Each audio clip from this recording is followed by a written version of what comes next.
दोस्तों, आज हम आपको इतिहास में लिए चलते हैं।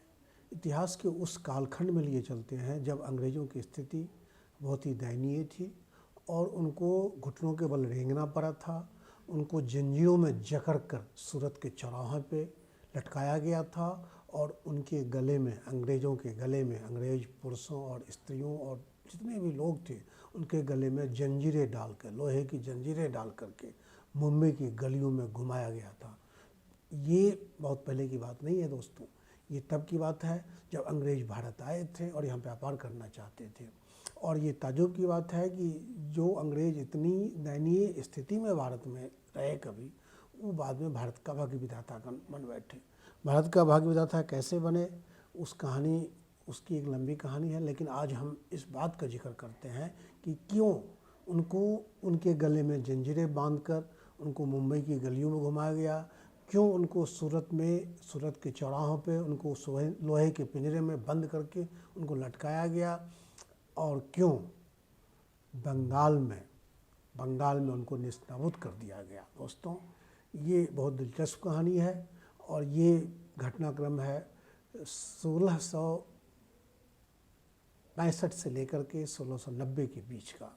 हुआ यूँ कि अंग्रेज़ भारत में व्यापार करने के लिए आए थे और आए तो अकबर के शासनकाल में ही वहाँ से चले थे, लेकिन जब अकबर की डेथ हो चुकी थी 1605 में, और फिर यहाँ जहांगीर जब शासक थे भारत के, तब अंग्रेज़ भारत आए थे। थॉमस मुनरो वगैरह, कैप्टन विलियम वगैरह जो आए थे, उन्होंने भारत में व्यापार करने का अधिकार जहांगीर से प्राप्त किया था। उसी अधिकार के तहत वो भारत में व्यापार कर रहे थे। ये घटनाक्रम है 1600, मतलब उसके बाद फिर जहांगीर के शासन काल के बाद शाहजहाँ का शासन आया। शाहजहाँ का शासनकाल ख़त्म हुआ तो फिर औरंगजेब भारत के शासक बने और अंग्रेज़ों का व्यापार चलता रहा, लाभ कमाते रहे।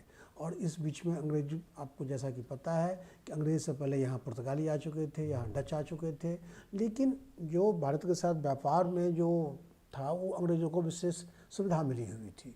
सुविधा इसलिए मिली थी, इस तरह से मिली थी कि अंग्रेज़ भारत से रेशम ले जाते थे, ढाका के मलमल ले जाते थे, गुड़ का शीरा ले जाते थे, खनिज पदार्थ ले जाते थे इंग्लैंड और वहाँ बेचते थे। और जो सामान वो भारत से ले जाते थे उनके बदले में अंग्रेज़ों को टैक्स नहीं देना पड़ता था। टोटल सामान की कुल कीमत का 3% उसको देना पड़ता था,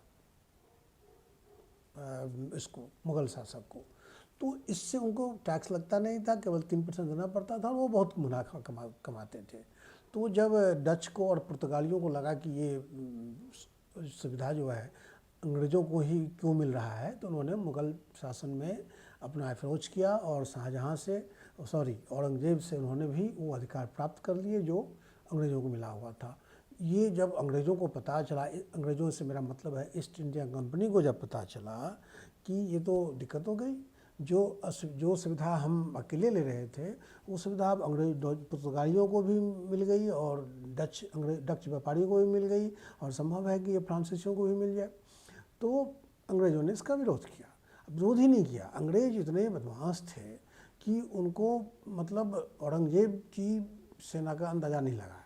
और उन्होंने क्या किया, एक तरफ मुंबई में, एक तरफ उन्होंने अरब सागर में, उनको अंग्रेज़ों को अपनी नौसेना पर बहुत घमंड था। उनको लगता था कि हम दुनिया के सर्वश्रेष्ठ नौसैनिक हैं, तो इसलिए हमारी नौसेना है।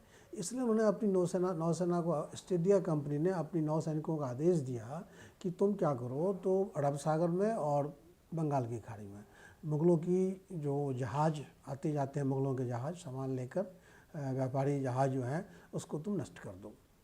और ये है काम, गलती से अंग्रेज़ों ने ये हिमाकत कर दी। उन्होंने अरब सागर में औरंगजेब के 2 जहाज़, यानी मुग़लों के 2 जहाज़ डुबो दिए। अब फिर क्या था, अब उस समय आप देखिए, जब तुलनात्मक रूप से देखें तो ईस्ट इंडिया कंपनी क्या थी, पिद्दी न पिद्दी का शोरबा। उसके पास कुछ था नहीं, खास करके मुग़ल शासक की तुलना में। मुग़ल शासक औरंगजेब के समय में भारत की जो जीडीपी थी वो दुनिया की पूरी जीडीपी का लगभग 30%, यानी पूरी दुनिया की 1/3 प्रॉपर्टी, 1/3 जीडीपी भारत की थी। और जब सेना की बात करें तो औरंगजेब की सेना में 10 लाख सिपाही थे, 10 लाख सैनिक थे औरंगजेब की सेना में। और आप समझ लीजिए उनका जो साम्राज्य था वो कहाँ ईरान की कहाँ कंधार से लेकर के कहाँ बंगाल तक छिड़काव था, और कहाँ कश्मीर से लेकर के कहाँ दक्षिण में कन्याकुमारी तक फैला हुआ था। और उस सरकार से अंग्रेज़ों की ईस्ट इंडिया कंपनी टकराने चली थी। और नतीजा क्या होना था, औरंगजेब को गुस्सा आया, उसने अपने एक मामूली सेनापति को, बहुत छोटे सेनापति जिसका नाम याकूब था, औरंगजेब ने याकूब को भेज दिया कि जाओ देख कर के आओ ये कौन है बदतमीज। और बस शासक का आगमन हुआ। याकूब लगभग 20,000 सैनिकों के साथ उसने क्या किया, तो मुंबई को घेर लिया। मुंबई में अंग्रेज़ों का एक किला बना रखा था, और उस किले में जब पता चला कि मुंबई को मुग़लों ने घेर लिया है, तो घेरने से पहले उन्होंने मुंबई पे उस किले पे एक तोप का गोला दागा। तोप का गोला दागते ही मुंबई में भगदड़ मच गई, और जितने भी वहाँ अंग्रेज़ व्यापारी, शिल्पकार, दस्तकार जो थे, सब किले की ओर भागने लगे। तो याकूत की ने सेना को आदेश दिया, सीरी याकूत उसका नाम था, उन्होंने अपनी सेना को आदेश दिया, और जो भागते हुए जितने अंग्रेज़ों को पकड़ सका वो पकड़ लिया। बाकी तो किले में जाकर के छुप गए। और जो पकड़े गए अंग्रेज़, लगभग 200-400 जो भी अंग्रेज़ पकड़े गए, उनके गले में याकूत ने क्या आदेश पे उनके गले में जंजीरें डाली गई, उनके पैरों में जंजीरें डाली गई, और उनको पूरे मुंबई में घुमाया गया। 7 से 8 हज़ार की आबादी थी मुंबई की उस समय, और समझ लीजिए कि उनकी कितनी गलियाँ होंगी, छोटा सा शहर था मुंबई। उस पूरे मुंबई में उन अंग्रेज़ों को घुमाया गया। ठीक, इतना ही नहीं हुआ, मुंबई किले की घेराबंदी तो अभी चली रही है, इधर जो पकड़े गए थे उनको घुमाया गया, और सबको या तो वो माफ़ी मांग करके उनको छोड़ा गया, या वो इस्लाम बन गया, इस्लाम धर्म अपना लिया। इधर उस किले की घेराबंदी रही, उस किले में 400-500 लोग अभी भी थे अंग्रेज। इधर जब औरंगजेब के इशारे पर सूरत जो उस समय अंग्रेज़ों के सबसे प्रमुख व्यापारिक केंद्र था पश्चिम भारत में, वहाँ भी अंग्रेज़ों के साथ यही व्यवहार हुआ, और अंग्रेज़ों को पकड़ लिया, अंग्रेज़ अधिकारियों को पकड़ लिया गया, और उनको सूरत के एक चौराहे पे लोहे का पिंजरा बनाया गया, और पिंजरे में उनको बंद कर दिया गया, लटका दिया गया उनको। ये थी उनकी औकात अंग्रेज़ों की, वहाँ सूरत में पिंजरे में लटके रहे। तब तक लटके रहे जब इधर क्या हुआ कि औरंगजेब के आदेश पे जब मुंबई पर आक्रमण हुआ किले पे, तो 14 महीने तक किले की घेरेबंदी हुई। बाहर के अंग्रेज तो गिरफ्तार हो चुके थे, लेकिन किले के अंदर 14 महीने तक घेरेबंदी रही। हालांकि मुग़ल सेना चाहती थी एक दिन में उस किले को तोड़ सकती थी, लेकिन उनको पता था कि ये अंत में बाहर ही आएंगे, जाएंगे कहाँ, क्यों तोप के गोले बारूद खर्चा करो।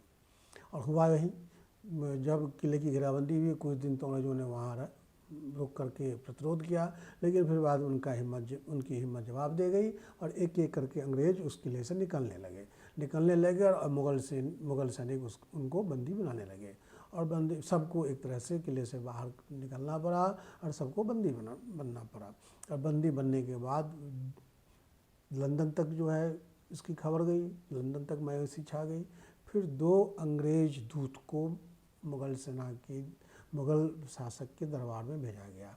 उन 2 दूतों का नाम था, एक का नाम था वेल्डन, और एक का नाम था नोवार। जॉर्ज वेल्डन और नोवार, ये दोनों उस समय ईस्ट इंडिया कंपनी के अंग्रेज भारत में जो बड़े अधिकारियों में से थे। उन दोनों को 6 महीने लग गए मुग़ल शासक औरंगजेब तक पहुंचने में। और जब वो 1690 की बात है, जब मुग़ल दरबार में आए दिल्ली में, तो किस हालत में आए ये समझिए। उन दोनों के दोनों हाथ पीछे पीठ की ओर बंधे हुए थे, उनके सिर झुके हुए थे दोनों के। और जब वो मुग़ल दरबार में पहुँचे तो उनसे कहा गया कि आप घुटने के बल रेंग करके दरबार में घुटने के बल पे रेंग करके आप मुग़ल शासक तक जाएंगे, मुग़ल राजगद्दी तक। और यही हुआ, जो मयूर सिंहासन पर औरंगजेब बैठे हुए थे, तो वो लोग लगभग 500 मीटर तक घुटने के बल दोनों हाथ घुटने के बल रेंग करके बंधे हुए हाथ में वो दोनों वहाँ पहुँचे औरंगजेब के सामने तक। फिर उनको कहा गया कि पेट के बल लेट जाओ। फिर दोनों पेट के बल, जो वेल्डन और नोवार दोनों अंग्रेज जो दूत थे, वो पेट के बल रेंग करके वहाँ नतमस्तक हुए औरंगजेब के दरबार में। इसमें इसको साष्टांग दंडवत कहते हैं। जब वो पेट के बल रेंग करके नतमस्तक हुए, तब उनसे पूछा गया कि तुम क्या चाहते हो।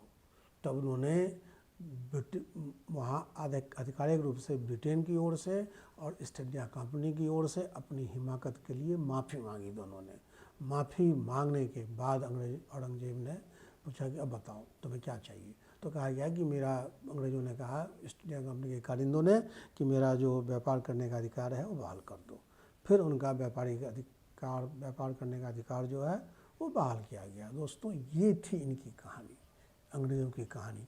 कैसे उनको सूरत में चौराहे पर लटकाया गया, कैसे उनको मुंबई में जंजीर में बांध कर जकड़ के उनको घुमाया गया, और फिर बाद में क्या हुआ 1857 में उसी मुग़ल बादशाह बहादुर शाह जफ़र को अंग्रेज़ों ने काला पानी भेज दिया, उनके बेटों को जो है फांसी लगा कर हत्या कर दी।